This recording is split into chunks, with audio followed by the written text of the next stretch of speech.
بسم اللہ الرحمن الرحیم 2022 کے بہترین گھریلو ٹوٹکے۔ نمبر 1، دانت مسوڑے مضبوط۔ شہد کو سرکہ میں گھولیں اور اس کی کلیاں کریں، دانت اور مسوڑے مضبوط ہو جائیں گے۔ نمبر 2، آلو قیمہ خوشبودار۔ آلو قیمہ جب پکائیں تو اتارنے سے پہلے اس میں آدھی کٹیا ہری دھنیا کاٹ کر ڈال دیں تو کھانے میں مسالے دار بریانی کی سی خوشبو آئے گی۔ Number 3، blood pressure normal. روزانہ صبح لہسن کے 2 جوئے اور 1 چائے کا چمچ شہد کھانے سے بلڈ پریشر مکمل نارمل رہتا ہے۔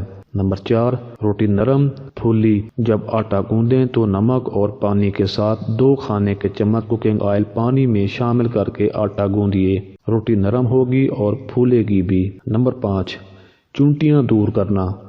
اگر کسی جگہ ڈھیر ساری چونٹیاں جمع ہوں تو وہاں تھوڑی سی مقدار میں آٹا چھڑک دیں، چونٹیاں دور چلی جائیں گی۔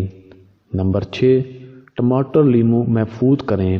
ٹماٹر کبھی کبھی بہت مہنگے ہو جاتے ہیں، جب سستے داموں ملتے ہیں تب زیادہ لے لیں اور گرائنڈ کر کے فریج میں برف جمانے والے کیوب ٹرے میں جما لیں، پھر تھیلے میں نکال کر رکھ لیں۔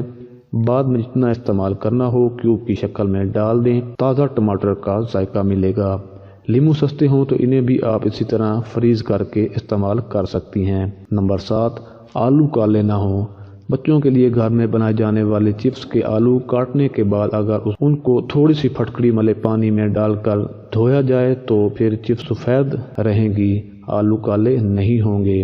نمبر 8، کریم ملائی کھٹی نہ ہو۔ کریم یا ملائی کو کھٹا ہونے سے بچانے کے لیے اس میں تھوڑی سی چینی ملا کر ٹھنڈی جگہ رکھیں۔ نمبر 9، گوشت کی بسانت۔ گوشت کی بسانت ختم کرنے کے لیے 1 کھانے کا چمچ آٹے کی بوسی چھڑک دیں اور 10 منٹ بعد دھو لیں۔